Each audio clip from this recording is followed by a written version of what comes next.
Pangalawa, ano pa yung next na verse? Sige pa na, John 3 verse 30, you must increase but must be decreased. Increase mo daw yung pamumuhay mo sa Diyos at ikaw po'y madidecrease. Ibig sabihin, nawawala. Kung dati yung puti mong damit, punong-puno po ng itim, unti-unti na nawawala yung itim na kasalanan sa iyo at nagiging puti ka. Amen? Merong dalawa pong pag-alis po ng vices o mga bisyo. Yung isa pa unti-unti. Yung isa po, encounter totally. Anong encounter totally? Nung narit ng depresensya na po Diyos, kabusor montibisyo. Amen! Yung idamot yung makunkuna, Lord, tulungan mo ako dahil mahina ako. Step by step na ginagawa niya para nabago siya. Kaya po yung word na yan, Lord, increase mo na ikaw ang aking bida at ibaba mo ako. Kung sinasabi mo sa Diyos, Lord, ikaw yung bida, ibaba mo ako, gagawin niya ng Diyos. Amen. Nawa sa atin lahat na nandito, hindi ka dapat pabida. Ang bida ang Diyos. Nag-bless ako sa preacher natin nung Sunday. Habang nag-drive kami, from Abra to pasyal namin ni Pastora sa Santiago, pinapakinggan namin siya. And purihin po ang Diyos na buhay sa buhay niya. I'm so amazed. Na? Sabi mo nga sa katabi mo din, kumanda ka din at gagamitin ka ng Diyos. Gusto mo ba? Ano naman? Palakpakan mo ang Diyos. And I declare in the name of Jesus, wala pong seater ministry lang dito. All of you, God will use you in outside the church. Amen. Ang kakatagabot-but titugaw ko lang. Kagamit-gamit ka. Hallelujah. Glory to the Lord. Amen. Tuloy po natin next. Para habang naghihintay po tayo na ang ating inga may bigay una po, ibigay mo totally, fully kay Lord. Para kung ibinigay mo tuli at kunin ng Diyos yung hinanga mo, sigurado ako makakapunta ka sa langit. Pangalawa ng sabi niyan, sabay-sabay po tayo. 1, 2, 3, go!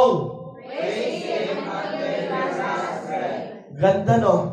Until kunin daw yung hininga mo, ang huling hininga. Mag-worship ka kay Lord. Kaya yung pag-worship po, hindi lang Sunday. Ang worship is a lifetime. Amen. Habang naghuhugas ka, nag-worship ka, habang gumagawa ka ng assignment mo, nagsusulat ka, nag-worship ka. Amen. Yun ang gusto ng Diyos.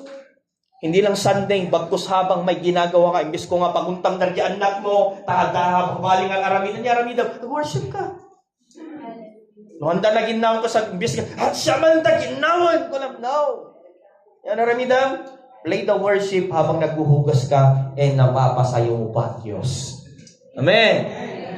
Yan po natin. Basahin po natin ito. Ang mga gusto pang humaba yung buhay at gusto pang pagpalain ng Diyos, basahin ito. 1, 2, 3, go. I will praise the Lord as long as I live. I will sing praises to my God with my dying breath. Ang ganda nun. Ang sabi niya, I will praise you the Lord as long I live. Habang nabubuhay ako, sabi na David, pupurihin kita. Alam niyo, maraming pinagdahanan po si David, but David stop worshiping God. Either yung mga anak niya, kinalaban siya, ang ginagawa ni David, nagpupuri pa rin ng Diyos. Kaya kung kinakalaban kayo ng mga anak niyo, mga nanay, mga tatay, worship God. Pero darating ang panahon, no, ang Diyos ang gagalaw sa mga anak niyo. Amen. Tingnan mo, as long as I will sing praises God in my dying breath. Nawa po matagpuan ka ng Diyos na pinupuri mo siya hanggang huling hininga mo. Sabihin mo sa katabi mo hanggang huling hininga. Magpupuri tayo. Nagkapsot mo, kahit ko napigsa. 1, 2, 3, go. Hanggang huling hininga. Magpupuri tayo. Palakpakan natin ang Diyos. Hallelujah. Pangalawa, ano ba yung sabi niya? Ang ganda po. Basahin natin ang mga gustong yumaman. Magbabasa din. Ang mga gustong gumaling. No, basahin natin sabay-sabay. Para mayroon kayong... lahat tayo ay nagbabasa. Dahil kung dinideclare from our mouth, your mouth is very powerful. Amen. Kaya kung nagbabasa ka, nakikipagbasa ka, your mouth is powerful. At kung binigkas mo yan, naniniwala ko gagawin mo. 1, 2, 3, go!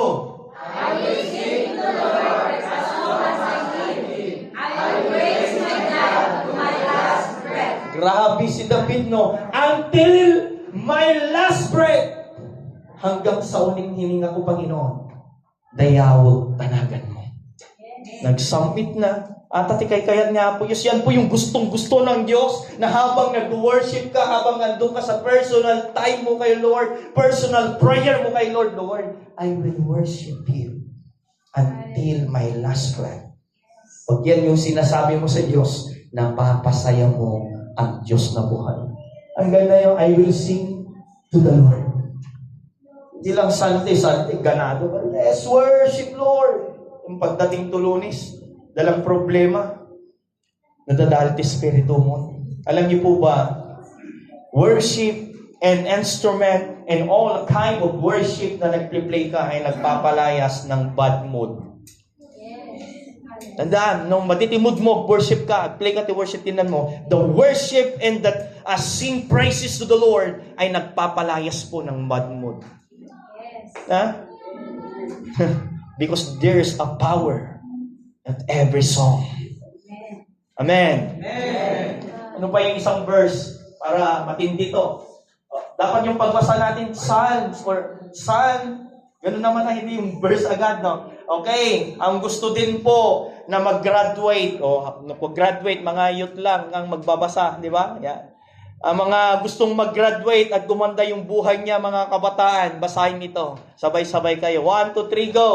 Psalm 63, verse 3. Because your unfailing love is better than life, my lips will praise you. I will praise you as long as I live. Lifting up my hands to you. Ang tindi talaga ni David, no? Because your unfailing love is better than life. Di ayat na ni Apo Diyos. Na? Is greater. My lips will praise you. Ibig sabihin nga, ni David talagang a worshiper. At ano pa yung sabi niya? And I will praise you as long I live. Nawa po, ano pa yung sabi? I lifting my hands. Sandi lang ba tayo nag-lift in my hands? Every moment. Alam niyo po, pag nagtatravel ako, nag-worship ako. No? Pwede kang mag-worship anywhere because free to worship God anywhere. Amen. Either habang nakaupo ka, habang nagkakape ka sa umaga, you can worship God. Hindi lang po Sunday pagtas ng kamay. Ang gusto ng Diyos every moment, nagtatas ka ng kamay para purihin mo siya. Every moment, ang hinahanap ng Diyos, mayroon kang pagtaas ng kamay. No? Dahil kung ikaw ay worshiper sa bahay mo, pagdating mo sa church, you are the great worshiper. Pero kung sa bahay, wala kang personal worship, ang dalala mo dito, hindi maganda.